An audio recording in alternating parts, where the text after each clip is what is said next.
A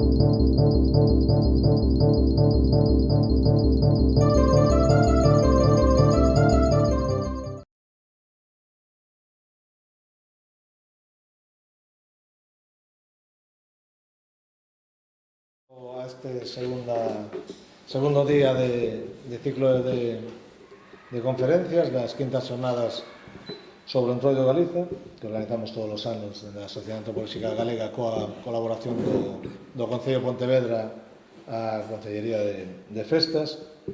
E se onte dedicamos a xornada, parte da xornada, a falar dos entroidos das serras orientais de Galicia, de Manzaneda, Viana do Bolo, poderemos incluir Vilariño de Conso, estes entroidos tan fascinantes e tan enxerres, non? Porque conservan gran parte dos elementos que formaban parte dos entroidos tradicionais. Pois hoxe vamos a dedicar a xornada a falar dun aspecto concreto do entroido que precisamente é o aspecto máis coñecido, sobre todo no ámbito urbano, porque tamén é o aspecto menos desacralizado do sagrado entroido. E é o tema da sátira, do humor, da parodia. Entón, hoxe temos unha xornada moi intensa na que falaremos, empezará Queta Otero Molas, que no programa está mal o nome, pero xa o corriximos, é o seu nome artístico, porque fai referencia ao seu pai. Sabedes que en Galicia o xeito tradicional de definirse son fulanito, da familia e do lugar, non? Pois son Quintía, fillo de, ou neto de tal, do lugar de non sei que, parroquia, concello. Bueno, eso xa se facía hai 2000 anos, porque sabemos, hai un epígrafe galaico romano no Museo de Lugo que di: eu son a Pana, filla de Ambolo, céltica supertamárica, do Castro de non sei que. O sea que levamos 2000 anos definíndonos igual. Isto é para facer tempo, non forma parte. É unha estrategia de dilatación do comezo. Bueno, xa me perdí. Sí, que estaba mal o nome, así que me disculpo. Ahora está ben corrixido.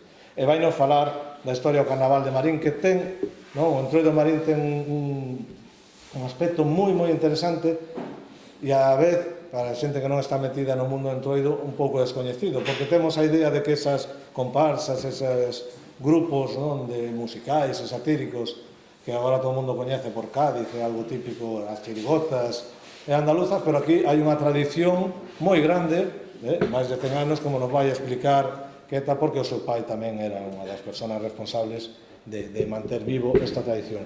Despois continuaremos con Carolina Neira, que nos falará da sátira no entroido. Falaremos cando chegue o seu momento, presentaremos e remataremos con Pedro Peón, que vai falar da figura dos predicadores e que aparte é o máis grande predicador de Galicia e ven dun linaxe de predicadores xa moi antigo. Entón, sin máis, como decía aquel, sin máis triángulo, vamos a darlle paso a Queta.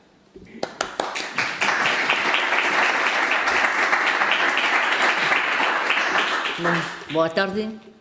Agradecer en primeiro lugar a Rafael Quintía a invitación a participar nestas xornadas e dar a coñecer as particularidades do entroido marinense. O termo popular para referirse ao Carnaval en Marín dentro das variantes usuais é o de entroido, que tamén se utilizaba para referirse á persoa que levaba roupa farrapenta representando a vellos labregos ou a mariñeiros coas botas de auga de coiro e cabeza embutida no sueste. Os que ían de Pierrot ou de Chistera e outras modas de fora, eses ían disfrazados. Eran 3 os domingos que marcaban a roda do entroido. Comezaba este tempo no domingo de Corredoira, que é como o denominaban en Marín os nosos avós. Ese día saían ás rúas as potas de barro que ían escachando nas lareiras ao longo do ano e que coa borra adherida ás paredes convertíanse en obxetos borrallentos dos que había que fuxir. Poñíanse as potas no medio dunha roda que facían as xentes que participaban no ritual e xa colocados comezabas a reolar. Aquí usábase o termo urrar as potas dunhas mans a outras ata que caían ao chan. Daquela había que fuxir a escape se non querían acabar cheos de borralla. Organizábanse con espontaneidade aparente, pero mantendo unhas normas. xuntándose os veciños nas prazas onde conflúen varias rúas ou preto dos ríos, sendo a Lameira unha das zonas onde máis tempo se mantivo. Tamén o lugar do Inferniño foi testemunha noutrora do Urro das Potas por ser un lugar axeitado, xa que era unha zona de hortas e carballos ao pé do lugar da Raña, onde vai morrendo o río de Gudín. Hai anos, aínda os vellos mantiñan vivo o recordo, e tamén o recolle Eligio Rivas na súa toponimia de Marín, xa que a presencia do río permitía liberarse do barro pegañento. No xogo participaban homes, mulleres e rapaces, e co tempo foron as mulleres as que saían á rúa dun xeito espontáneo, querendo revivir os costumes da súa xuventude. Lemos no semanario Marín de febreiro de 1915 respecto do carnaval na rúa que a pura sátira de antaño sucedeu a brutal emborradela e a porcallada do xiringazo, con certo tono despectivo para este tipo de actividades de urrar as potas. Xa quedaban nos anos 50 poucas lareiras en uso e o costume popular trocou nalgo atribuído a xente vulgar e non estaba ben mirado polo réxime ir urrar as potas, vaya, que non era de xente fina, e así foi esmorecendo o costume ata ir desaparecendo. No Carnaval de 2003 recuperouse esta tradición, aínda que as olas houbo que compralas. Podes ir poñendo o Carnaval. Vou pasando. Sí, foi cando se recuperou. No 2003 recuperouse esta tradición, aínda que as olas houbo que compralas nun taller de cerámica e emborralas, que aínda deu o seu traballo. Agora a festa son un recordo no que os rapaces se divirten e os vellos imaxinan outros tempos. Segue o domingo e o martes de Carnaval, onde os bailes de máscaras, comparsas e murgas enchían as rúas da vila. Xa había bailes de tranca dabondo con nomes tan extraños como El Sufrimiento, o de Paco Norteiro co seu acordeón, a de Collazo ou Rabicho que dicían os vellos. Sal a bailar Carmela do Lazo que toca Collazo, sal a bailar Carmela do Chicho que toca Rabicho. Tiñan moita sona tamén os bailes que se facían no antigo grupo escolar e tamén na Federación Obreira. Despois, o Paraíso, polos arredores, en Vista Alegre, o Bodegón na Comboa, pero a prensa da época refletía con maior énfase os que se celebraban no Liceo Casino. E así lemos no mesmo semanario de 1915 que no baile da noite no casino deuse cita ao mellor do pobo. Fermosísimas mulleres con traxes de sociedade e nomea a varias mozas da sociedade burguesa da época como elegantísimas disfrazadas de damas teutonas do século XVI ou de adorables campesinas de Holanda. O auxe destes eventos pois vai dende finais do século XIX ata 1934, paralízase no 36 e sería o baile El Vergel o derradeiro onde se celebraron bailes de carnaval despois da Guerra Civil, pero xa mudaran os tempos e os costumes populares foron censurados e perseguidos. Nos bailes de sociedade eran máis doadas estas celebracións, pero perdeuse a espontaneidade popular. A primeiros do século XX escenificábanse na Praza do Reloxio parodias de carácter grotesco en clave de humor, representando persoas ou oficios. A xente que acudía a presenciar na súa maior parte ia disfrazada. No medio da praza colocábase un pau dos que levaban as chalanas a pescar con medio mundo, dispoñendo o aparello de tal xeito que cando acudían os rapaces a coller caramelos ou moedas quedaban apareixados no fondo do saco da rede. E outra das bromas habituais pois era levar un saco cheo de ratos e soltalos no medio da praza cando estaba chea de xente. As murgas e comparsas levantaban grande expectativa xa dende a metade do século XIX, pois non había festa que se prezara sen música, converténdose esas melodías das comparsas no repertorio das festas familiares e dos cantos habituais a hora de facer os traballos da casa ou cando se ia lavar a roupa aos lavadoiros. Os homes cantaban nas tabernas cando viñan do mar e se xuntaban para falar das súas cousas. As comparsas eran grupos dunhas 80 voces e rondalla moi acopladas e ensayadas. O primeiro que se facía ao saír á rúa cunha comparsa era saudar o Concello, onde eran esperados polo alcalde e corporación. Despois nomeábase a presidenta e xa constituída a formación da comparsa e a súa bandeira e nome actuábase en varios lugares da vila. As letras ensaltaban a beleza da muller, do mar, da paisaxe e das virtudes do pobo marinense. As murgas eran agrupacións con vestimentas extravagantes e de moito colorido e as letras acostumaban a criticar o alcalde, a corporación e outros organismos oficiais con temas moi picantes e instrumentos variados. As do Canto da Area, un barrio de mariñeiros, adoitaban falar dos costumes das mulleres, sobre todo das viúvas, meténdoas sempre en líos dos que saían moi mal paradas. Nestes apuntamentos de meu pai, pois temos constancia de comparsas dende a metade do século XIX e aparece como a máis antiga recollida a denominada Las Plagas de Egito, figurando como autor da música o veciño da Banda do Río, Comeobos. Nas murgas normalmente poñían os motes. As comparsas poñían o nome ou se eran músicos os as comparsas e logo se eles pensaban que non estaba moi ben elaborado, pois non poñían o nome para non darse a coñecer porque eran músicos de prestixio. E logo aquí esta máis antigua era de Comeobos e a letra de Trajavales do Busto, con data de 1884. Los Puritanos, de Francisco Trelles, que da anterior, daquela banda que se... aí, desa banda, esa banda, pois, é a banda popular que se fixo con restos de bandas, unha de Marín de Arriba e outra de Marín de Abaixo. Un deles é Francisco Trelles e Camilo Jubelete, coñecidos músicos das bandas de Marín de Arriba e de Abaixo.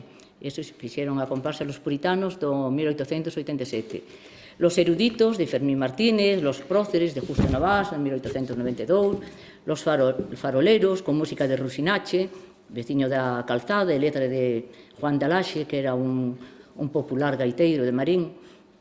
Los Emigrantes, con música e letra de Santiago Iglesias, autor de fermosas cancións dedicadas aos que marchaban dende Marín para América. Claro, como non sodes de Marín, non vos digo, a veces cando falo destes temas e hai xente de Marín e lle digo un pequeno verso, pois eles continúan cantando, ainda se acordan de oírlle aos seus avós ou aos seus pais. Logo veñen Los Astrónomos e no mesmo ano a murga que se chama Os do Axexo, con música de Chilvirís da Mouta e letra de Chupetín da Rúa Caracol. Los Retrógrados tamén, con música de Rusinache, letra de Don Cornelio, que era un xastre da Rúa Caracol, en 1898. E logo ven a Peixota de Higinio. Higinio era un home de carácter serio, que se transformaba no carnaval, e deixou esta copla que responde a outras semellantes que viñan sendo unha parodia das chamadas corridas de arroases, que tiñan lugar na entrada da ría cando estes entraban ría dentro en época de moita sardiña. Unha vez que entraban, facías un curro coa rede e na loita participaban barcos da Moureira, Marín, Combarro, Sanxenxo ou Raxó. Na loita chegaron a participar tamén señoritos da cidade e parece que isto derivou en crítica por parte dos mariñeiros. O poeta romántico Benito Amado Boullosa, natural de Marín, recolle nun poema titulado La corrida de los delfines, onde relata con vivo realismo a épica loita marítima.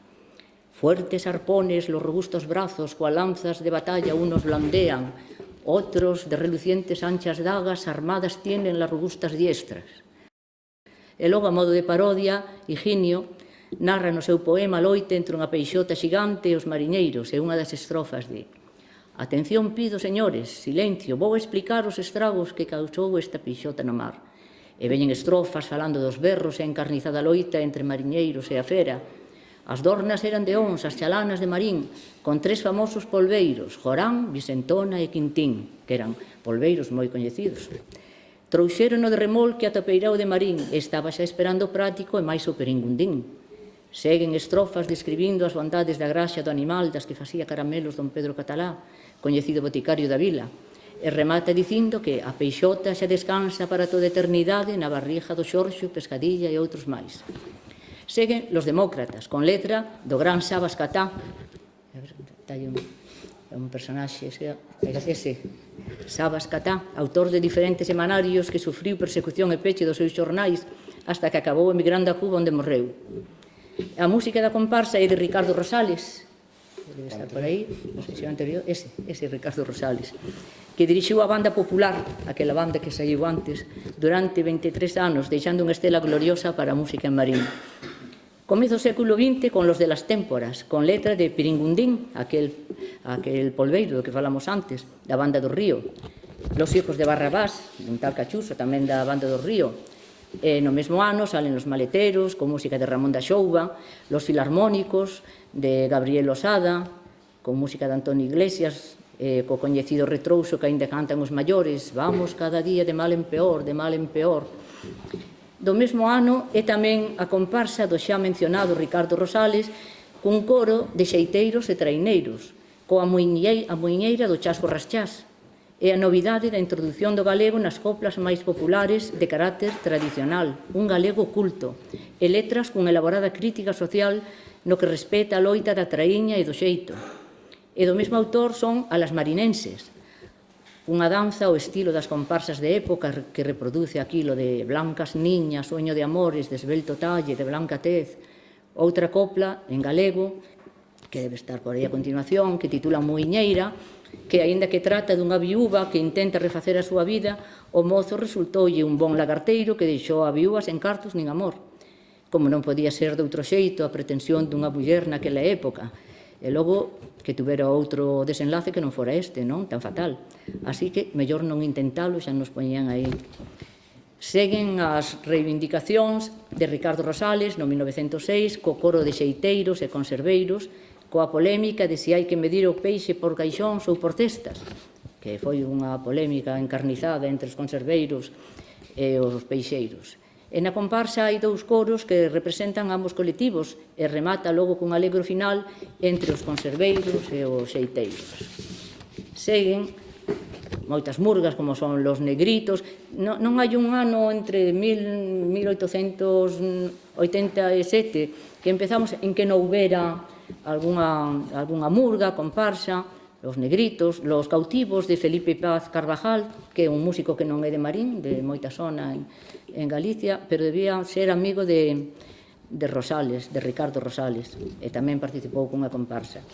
Los Farsantes, con música de Paparratos, que era veciño da Banda do Río, e letra de Miguel Rabé, da Laxe, está do ano 1903. Los Piamonteses, Los Críticos, con música de Leopoldo Touza, Los Potentados, Los Granujas, Los Arrendatarios, bueno, eu collen así algunha, porque son moitas, Los Arrendatarios, de Fernández Budiñas, que era un músico de gran prestixio, que tivo un clamoroso éxito en Bos Aires, coa composición musical Festa na Aldea, dese non hai aires norteños, e o premio conseguido polo tango Mariposa Nocturna. Tal foi o entusiasmo que foi levado a hombros polo público, especialmente polos galegos que presenciaban o concerto, moitos deles de Marín.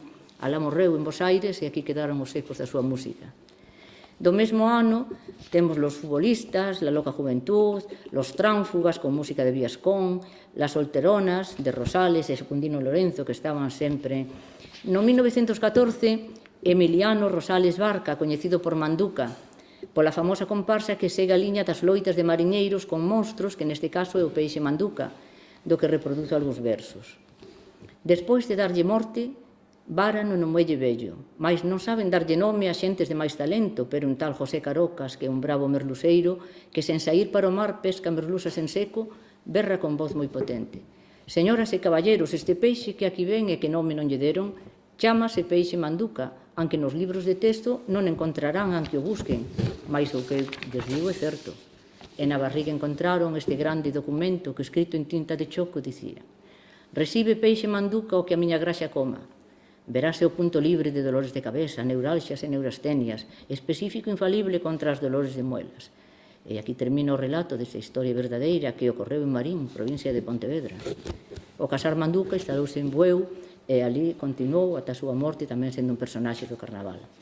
Seguen as murgas, los apaches, que reclaman un novo matadoiro que durante anos foi motivo de protestas na vila. Isto xa no ano 1915. Los pelotillas, los luchadores marítimos, de Juan Serrano Márquez, no mesmo ano. Ainda se cantaba: bogaz, bogaz, que el amor nos espera, hijos del mar, con ansia en la ribera.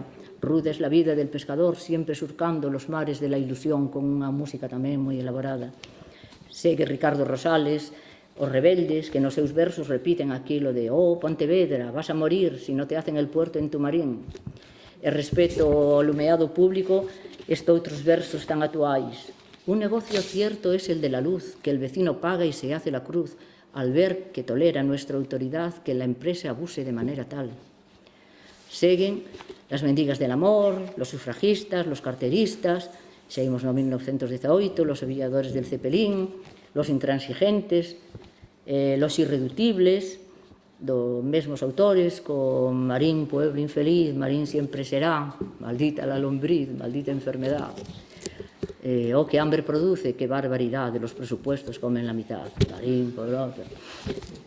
ven, La Legión Cubana, con música de Ricardo Rosales, letra de José Herbés, esta de carácter patriótico de Cuba, lonxe do contido habitual das letras.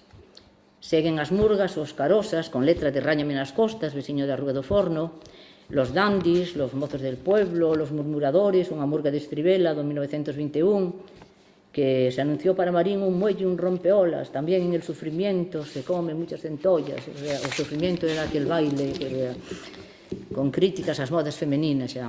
Los rumbosos, en 1922, criticando o estado das rúas, a caldereta do tranvía, e anuncian que o domingo de Piñata sairá un coro de 30 voces, titulado Los Marinos. Las canilongas, los ediles, los náufragos de Blanco Porto, o que dirixira aquí a Polifónica, moi amigo de Castelao, Los fantomas del amor, con música de Rosales, onde a letras aquelas de Tú eres la brisa que esparce aromas, Concha del Río, Hada de amor, Los leales, con música de Rosales, que tamén ten unha letra, cuando la trampa se aclare y el pueblo la conoce, los que chuparon del bote con disimulo van a galope. Al pueblo quiere asustar, mas nunca lo logrará por lo que explicado está. Aunque se vuelva del crin, Napoleón ni Sansón no dominarán Marín. Sigue los ótricos, con letra de Hurtaza. Esta era a época en que se reclamaba a Lonxa para que fose municipal. Logo equidade, xustiza, pedindo Dios que todo lo perdonas, perdónala aquí también, los que chuparon del bote, libra del mal, amén. Seguen los urigüí, los mensajeros del amor, los Ficini, los que saben todo, los pildoritos, o sea que cada ano hai 3 ou 4, eu xo collín unha só. Los moros aditos a España, con letras de señor Julio Carteiro. Chegamos ao 1928, que vai tomar, morre no 26, morre Ricardo Rosales, depois de estar 20 e tantos anos dedicándose á banda popular e composicións, e tamén no carnaval. E no 28 tomo relevo a figura de don Nicolás Vinteño, que era un extremeño afincado en Estribela, gran aficionado á música, que soubo integrar a rondallo dos mozos que viñan de tocar con señor Julio Carteiro, e as boas voces que sempre houbo no canto da area, Placeres, Marín e Estribela. E destas comparsas sabemos que nomeaban unha presidenta que convidaba un ágape aos compoñentes. Por iso sempre invitaban a fillas de armadores ou así, que para que o ágape pudera ser... Saen a rúa no 1928 con Los hijos del mar, tendo moito éxito Valse, Sueño feliz e a Barcarola, Infeliz marinero. Os hijos del sol, no 1929, con Paso dobre de Chinabengo, que outro día unha rapaza dixo a unha china desde pois aquí en Marín xa cantábamos de Chinabengo, e a rapaza choraba cando lle cantaba de China, a rapaza china. Seguen ao mesmo tempo as murgas como Los neurasténicos de Pepiño Capelláns, ese é a dos gitanos, Los filarmónicos, Los nocturnos del amor, organizada por Landín, Paco Cautivo e Molas, con letra de José Hervés. Esta dos gitanos, de Fernando Feijó, que tuvo un éxito clamoroso. Estos son, bueno, participaba en casi todas estas comparsas. A murga de Anselmo, con Los murmuradores, co seu paso dobre tan animado, de como están los tiempos, de tantos chubascos, hasta Giribaldo, señores, compro los zapatos. Os de Marín saben, ainda se acordan de... Seguen os gondoleros, Los hijos del aire, trovadores de Vinteño, los farristas, los bandallos, las zapatillas de o gaucho, o peneco, que eran estes eran do canto da area, cando quedaban en terra, se estaban 3 ou 4 días que estiveran, xa organizaban eles unha música, unha letra, xa enseguida, estes cantaban moi ben, daban serenatas, aparte. Temos no 1934 Muerte de la sanguinaria fiera, con música de Chucu Fouciñas, esas son as comparsas, esas de los nocturnos, aquí en Marín, cantando nas rúas, nos nocturnos del amor. Este é a murga de los murmuradores, esa de cando están los tiempos de tantos chubascos, ya se acordan os vellos. Eso é no 1982 que se fixo como un recordo para estas comparsas dos anos 30. No 34 temos, esa é tamén unha desas comparsas con Vinteño, aí non sei, aí no Varadoiro, por Marín, por aí cerca. O sea que iban ben todos uniformados, sobre todo Estribela, non es que tantos éxitos tuvo durante as últimas esa sería Copla. Este Marcelino Liberato, Muerte de la sanguinaria fiera, con música de Chuco Fouciñas e letra de Farfalla, con coro e recitado o estilo das cantadas por Higinio e Manduca. Nesta murga participara Marcelino Liberato home importante no Carnaval de Marín, que fora o último obispo no enterro da Sardiña coa República e aínda chegou a tempo de ser o primeiro na recuperación do enterro na democracia, no ano 1976. Con esta murga morrerá a antiga tradición do canto da loita entre mariñeiros e monstros de mar, xa non houbo máis. Logo comparsas con a chica del bombo, e no 36 saen unhas letras xa de un carácter político, los que pasaron, con críticas sobre os últimos acontecementos das eleccións, cuxo retrouso dicía: ai, pobre ja, estes dos de Gil Robles, pobre ja, que paliza se llevó, el pueblo lo quiso así, ¿qué le vamos a hacer? El jefe, si se equivoca, tendrá que callar la boca, ai, pobre ja, e siguen outras máis. Algúns costoulle algún disgusto, meses máis tarde, estas letras. Nestes anos, só algunha murga saiu á rúa para ir esmorecendo durante a Guerra Civil e posterior posguerra. Houbo que esperar ata o ano 1952, ano no que Nicolás Vinteño volve a organizar a Rondalla Marín, e o seu famoso pasodobre Marín, mi tierra querida. Esta sería xa a derradeira comparsa destos estilos. Non sei se aparece aí a comparsa. Esa sería, no ano 1953 ou 52. No 1953, Eduardo Otero Molas, estes eran os mariñeiros, cando facía mal tempo, estaban na taberna, esperando, aí, ese era un... A veces disfrazábanse así, pero así é como andaban, máis ou menos, os mariñeiros así maiores, con un abrigo. Os mariñeiros dali podían andar así como normal. Era moi raro ver, porque había os mariñeiros que viñan de Marín de Arriba, que non ían así con un abrigo. Isto era típico daqui, da banda do río. Os outros tamén andaban ao mar, pero viñan a mellor con unha chaqueta de pana ou con... Porque eran mariñeiros, pero quedaban en terra moitas veces cando había que ir a podar as viñas. Estes non, estes eran mariñeiros, non podaban viñas, non... E logo había certo pique, entre que todos eran mariñeiros. Logo organiza con estes mariñeiros esta murga que se chaman os pulpeiros, contando as vicisitudes da xente do mar e salvando a censura. Non sei se puxen por aí unha cousa de censura. Bueno, isto era tamén máis ou menos como andaban. Mariñeiros, son os pulpeiros. Esa era a censura, esa aí puxeron esa... Sí, sí. Depois cantaban, poñían en castelán para a censura, depois cantaban en galego a súa maneira, porque estes mariñeiros falaban sempre galego, non? As letras, pois, dos pulpeiros contaban as vicisitudes da xente do mar, e salvando a censura, claro. Aqueles mariñeiros que cada día espreitaban a fasquía para sair ao mar foron quen de botar a andar de novo o carnaval, cantando "Aquí están os pulpeiros de Marín para sair preparados para o mar. Chegamos ás paxareiras, o fondado estaba ali, agora xa non son o Jorán, ni Vicentona, son outros, señor Benito Pitillo, tamén o do Nariz, Xixira e Capirote, e detrás deles tamén Millís. No 54 volve cos lañeiros, segue cos carotas, os fachas e os de sempre. Esta tamén sería a derradeira en amosar un xeito de vida entre ir e vir ao muelle a ver a chalana, expansionar na peolleira cando viño mal tempo, esperar a sazón para sair ao mar e encontrar a bastón no tendo a traballar. E comeza nos anos 60 un novo ciclo ocupado polo charangallo mangallo e outro estilo de comparsas que representan un novo tempo e unha sociedade diferente. Bueno, ahora imos co enterro da Sardiña. Aí, no ano 82, fíxose un coro, chamaron a xente que se acordara daquelas cancións antiguas, desas que falábamos dos anos 20 e 30, e houve moitísima xente maior que subiu ao palco a cantar as que se acordaban aínda.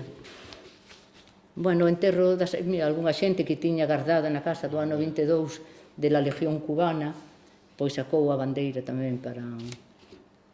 Logo na praza, pois fixose esa actuación. Aí tamén son recordos daqueles dos nocturnos do 31.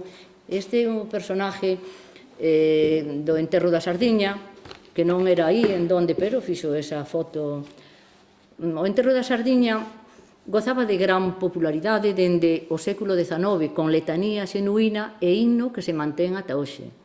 Os veciños confirmaban que se ia celebrar o enterro polas sardiñas que aparecían penduradas dun cordel que se colocaba de balcón a balcón, polos mesmos que organizaban as comparsas na Praza do Reloxo, pola mañá do mércores de cinza, sinal de que había que prepararse para o ritual. Iso non estaba nada preparado. Se estaban as sardiñas, hai enterro.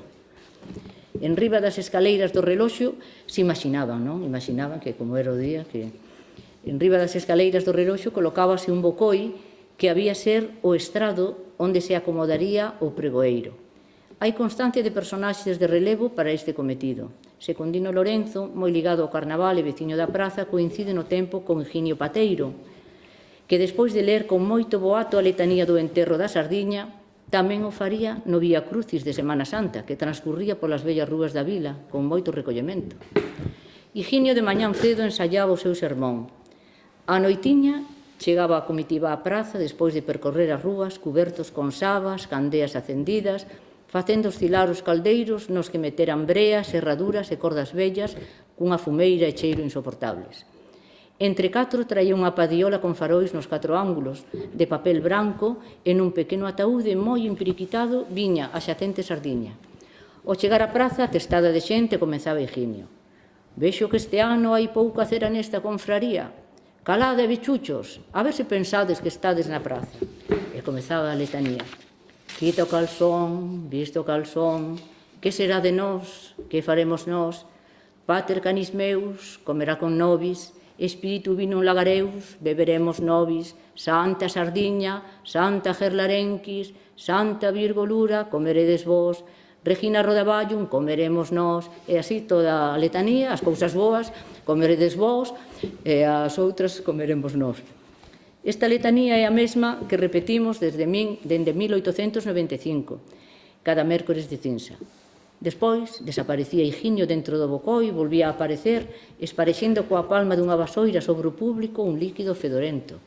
E de novo metíase no bocoi, erguíase, levando nunha man unha tixola enorme e unha grella descomunal, e levantándoos dicía: fora instrumentos malditos da tortura da sardiña, que o demo vos confunda. E lanzaba as 2 pezas ao chou, onde cadrara sobre a xente. E logo un momento de moito había que non vaya a ser.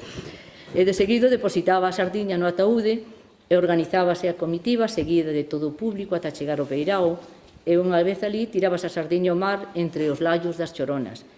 A banda propia do enterro acompañaba durante todo o traxecto tocando a marcha fúnebre que tiña un solo de cornetín moi triste. E o público coreaba: cantemos todos a triste sorte, tamén ten unha música, cantemos todos, e coa banda, e iso dá unha sensación moi fúnebre. A triste sorte que deu a morte o carnaval, os ecos tristes da campa soan ao fin, din dan. Todo moi fúnebre, senón non era, había a cousa moi seria. Secundino Lorenzo, nas súas memorias, relata este enterro no que el tivo moito que ver. Desta sorte celebrábase ata o ano 1936 e durante a guerra e posterior posguerra estivo prohibido ata a morte do ditador.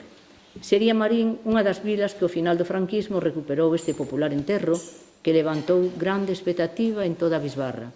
E non foi doado sair de novo, pois houbo presións por parte das forzas vivas do pobo, pero os tempos mudaran e non foron quen de deter a recuperación das festas populares. O carnaval remata co domingo de piñata, metido xa na Coresma. Os rapaces tentan rachar as olas acumuladas de caramelos e as murgas e comparsas saen ás rúas ou visitan outras vilas. Saían a Bueu, Cangas, Pontevedra e a Marín. E a Marín viñan dos mesmos lugares. Así remataba o entroido, deixando un regueiro de melodías que alegraron a vida dos marinenses de onte e que aínda hoxe perduran.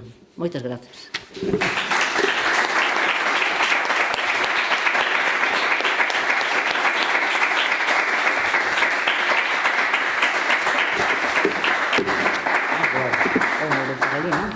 Espera un segundinho. Bueno, despois desta charla tan interesante, sobre todo para dar a coñecer a xente que non coñece, vedes a maravillosa tradición de máis de 150 anos deste tipo de formación satírico-musicais, ¿no? Que hoxe pensamos que é algo que nos ven de fora, pero que aquí existía esta tradición tan arraigada. Entón, agora, se queredes, damos un turno de preguntas, calquera cuestión que lle querades facer a Queta. Sí, eu por exemplo, así, vin aí que había unha das comparsas que se chama Os Bomboleros, e abaixo viña o nome de Francisco Landín, é o maestre de Charneco, sí, compositor, o mesmo? Sí, é o mesmo, sí. É desa época, dos anos 30, ainda que, claro, nesa época había outros que estaban á súa altura, Outra preguntinha, usted vive en Marín? Sí, sí. Vive no Orteiro? Do- No Orteiro, fundador do xornal. Ainda vive, sí, sí. Alegro moito. Sí. Debe de ser o último xa. Si, o que pasa é que se desfixo xa, como el estivo mal, a ver se son capaces. Ahora, cando este ano falamos dos pulpeiros e tal, pois reuniros un cantro rapaces, que eran algúns do Xarangallo, e fixeron unha comparsa coas letras esas dos pulpeiros, así a ver se son capaces de botar a andar de novo. Boa falta fai. Como están os tempos, sí. Certo. Estes documentos que amosaste que son originais da época e os atopaches ou recuperaches. Estes tiña meu pai, a maioría tiña os meu pai. Pero esas impresións que facían que eran De imprenta xa. de imprenta, pero quero decir, era para a prensa ou era para... Non, era para repartir, non sei se darían, se vendían ou se daban Como algo, os mallos. como, sí. Supoño que sería para iso, non creo que as repartiran así, ainda que forse para os gastos de imprenta ou... As agrupacións chamábanse sempre comparsas, ou murgas, ou... Claro, é que había unha diferencia entre comparsa e murga. As comparsas había que ensayar ben, cantar como un coro, e os temas non eran de crítica, era máis ben de loanza, da paisaxe, das mulleres, de Blanca Tez, de todo. En cambio, as murgas, inda que puderan tamén estar moi ben acopladas e cantar ben, non levaban pois como eses uniformes de traxes ben confeccionados, iban de calquera xeito, e aí sí que había moita crítica. As comparsas podían facer algunha crítica, pero unha crítica con unha sátira, unha ironía moi refinada, non? Sin facer... En cambio, as murgas, pois, todo era de falar en contra das mulleres, porque que eran a maioría eran da xente de Canto da Area, de Estribela, e aí a muller tiña un papel moi activo de traballo no medio dos homes, na venta, peleándose con eles, apártate daí, fora, era outra... En cambio, a xente que non estaba nese ambiente, pois, a muller pois non lle daban ese trato, non se atrevían a darlle, pero con esas outras poñíanse en igualdade, e aí en Carnaval pois aí a relucir toda esa...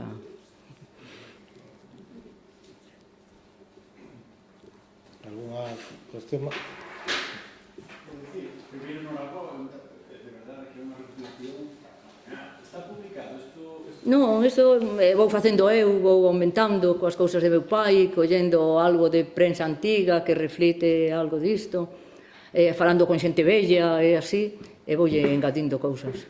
Isto está a altura de Cádiz, de Uruguai, de... Sí, Por que crees que está aquí? Amigo. sí, bueno, pois en Bueu, en Cangas, tamén, era en Moaña tamén, era este tipo de carnaval. Pode estar relacionado coa Escola Naval que estaba en conexión con Cádiz?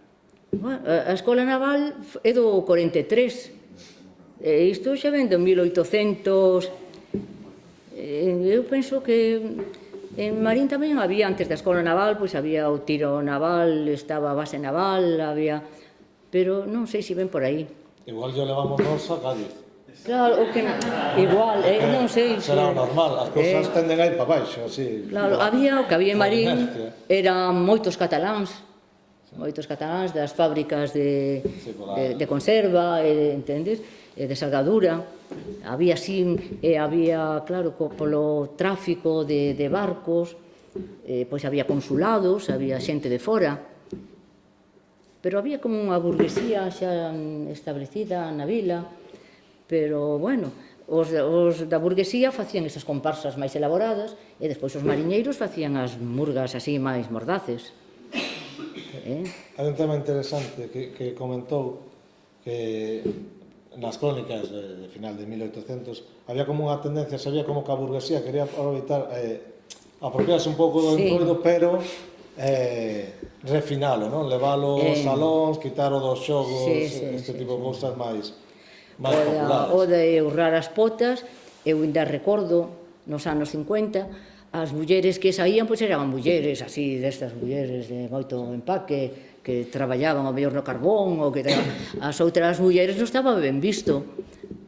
Pois as nosas nais non nos deixaban males, porque era unha cousa de... xa viña con moito desprestixio desde os anos de finais de século xa, que iso da emborradela xa poñían na prensa un chiringazo, como se fora algo... Xa. E comentaches unha cousa, que algúns das letras das murgas pola temática que comentabas era máis propia como dunha cencerrada, non? De viudas... Sí, moito. A maioría delas, que ademais que se repiten no tempo. O das viúvas, como houbera algunha viúva que sacara o pano da cabeza e que saía pola rúa un pouco, eso xa caía. E os homes, tamén os homes que viúvos ou casados que tentaban de sair ou de casar, deixar a unha moza con fillo, e depois eso tamén, eso ían ademais bastante duras, Eso era a murga, nunha comparsa non facían iso. E comentaches outro tema que me pareceu interesante. Eu coñecía eso, pero non asociaba ao entroido, entón teño a dúbida, non sei se ti o sabes. O da corrida do arroaz facíase no entroido? Sí, pero en cambio non é do entroido, porque se fai, creo que en agosto, en xuño, pero claro, como iso... Será cando entra as sardiñas. Claro, recolle filgueira, tamén algo diso. Pero como iso deu lugar a que eles pensaban que como se aquilo fora unha loita terrible en que as letras son do entroido, pero eso facíase en agosto. Sí. Era unha cousa máis que ocurría no tempo e que collían eles ese tema, porque ao mellor algúns deles igual o iran participar dos seus avós, porque nas épocas deles non sei se xa no 1800 se faría. Pero ainda este poeta de Marín, Amado Boullosa, este ainda participara no álbum da Caridad con un poema, La Negra. Era un poema. Se iso non fora real, non recollerían. Tampouco hai unha seguridade que poida ser con referencia a iso, non? Pero ten bastante relación. Só unha pregunta. Por o tema sobre da prensa de finais do 19, comenzos do 20, a mí sí que me interesa por o tema de Pontevedra, o tema dos labregos, da figura que había dos labregos, si digamos que se hai referencia a ese tipo de máscaras, xa non deixando de lado o tema de murgas e comparsas, si digamos que se hai referencia nesa prensa antiga de máscaras. Na prensa non.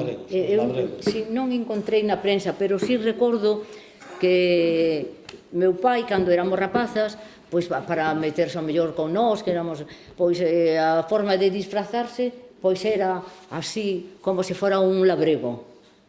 E os entroidos eses que se facían pola rúa eran imitando a labregos. Se había que poñerse así de tipo farrapento, máis ben así como un labrego. Non poñían un traxe de mahón ao mellor que levaba un mariñeiro.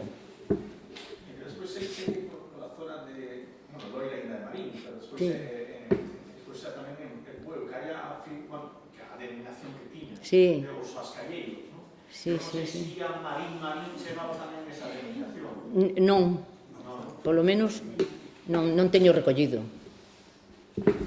A mellor... E en Bueu tamén. Sí. Bueno. Sí, eu penso... Os mariñeiros criticando... Sí. Tamén echaban pombeiros, polbeiros. Polbeiros. Os de Mogor, os que viñan á praia, viñan á costa da parte alta do monte, chaman de polbeiros. Bueno, Poubán, as poubanas ainda... Sí, eu ainda recordo as poubanas moito. Bueno, pois, se vos parece ben, damos paso á seguinte charla, depois ao final, se temos tempo, facemos, como sempre, máis preguntas, debate. Moi ben. E, bueno, darlle as gracias a Queta por este estupenda charla e... Moi ben. Aplausos.